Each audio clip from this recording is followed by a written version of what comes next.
In this video, we look at the improved workflow and enhancements to MBD in Creo 4. The dimension creation process is improved in Creo 4 to allow modifications without interrupting the dimension workflow. Before creating any annotations, always ensure the desired combination state and annotation plane are active. Notice a dimension preview appears after we select our first reference. We can hold Control to select an additional reference, reposition the dimension, set a tolerance, and add additional semantic references, as well as define an origin for the dimension. Without exiting the tool, we can continue creating new dimensions. We can see the multiple dimension orientation options by moving the mouse around. We middle-click to place, and we can always change the orientation after. By referencing cylindrical surfaces or arc edges, we get options for the arc attachment.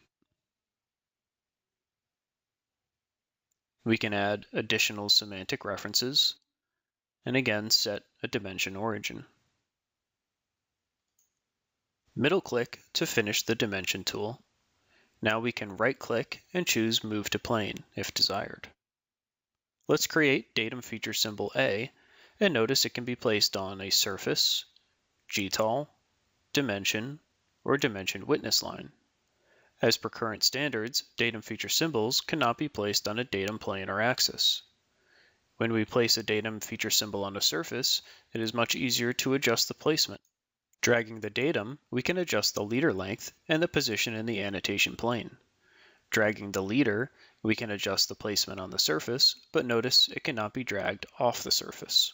In this case, we change the reference to the dimension witness line and drag it below, indicating it defines the following surface, which we add as a semantic reference. Semantic references are not automatically added when placing a datum feature symbol in a GTOL, dimension, or dimension witness line. Semantic references assist in downstream operations, report missing references, and can be useful for visualizing references in the semantic query tool.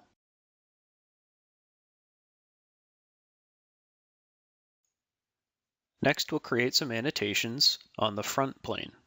We activate the front annotation plane and place a datum feature symbol on a witness line.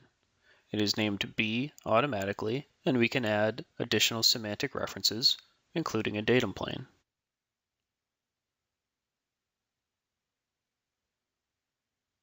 We'll create a dimension for this hole. Notice we can right-click for the dimension type, which we can always change in the dashboard later.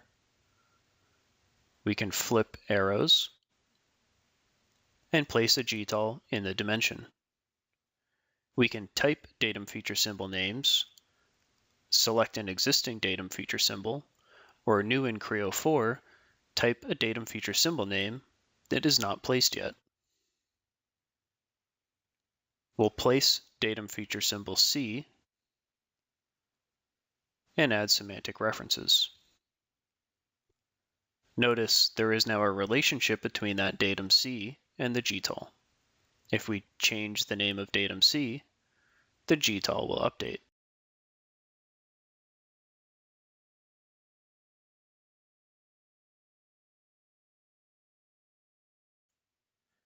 Change this GTOL to a flatness type, and notice some nonconformities are highlighted. As a form tolerance, datums should not be referenced, and there should not be shape modifiers. Now we place another datum feature symbol in this geometric tolerance. New to Creo 4, we can place this datum feature symbol in the GTOL associated to a diameter dimension. We also have the new capability to choose the attachment location from the right mouse button menu. On dimension shows the old style placement.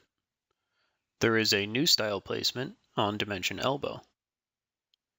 When adding an elbow to the datum feature symbol, you can adjust the length of the elbow by holding Shift and then dragging.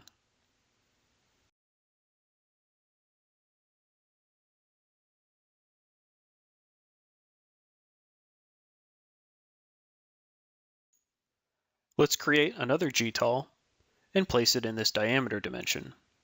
First, we set the annotation plane and then place the GTOL. We can add modifiers from the symbol dropdown and again add semantic references as needed. If one of the semantic references is lost, we will get a warning in the notification center.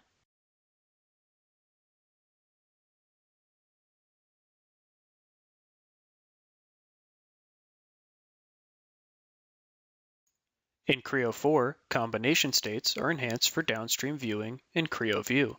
You can choose which combination states to publish to Creo View and decide which combination state will be the default state when opening the model in Creo View. Further, you can now manage the way visibility of annotations and supplemental geometry, planes, axes, coordinate systems, points, and curves, are handled in each combination state. There are 3 visibility styles. This combination state uses the MBD approach, where the visibility of annotations and supplemental geometry are controlled by direct assignment of items to the combination state. The second style is the semi-MBD combination state, like in Creo 2 and 3. Visibility of annotations are controlled by the combination state, but supplemental geometry is controlled by layers or layer states. The last style is the non-MBD combination state, like pre-Creo releases, where both annotations and supplemental geometry are controlled by layers and layer states.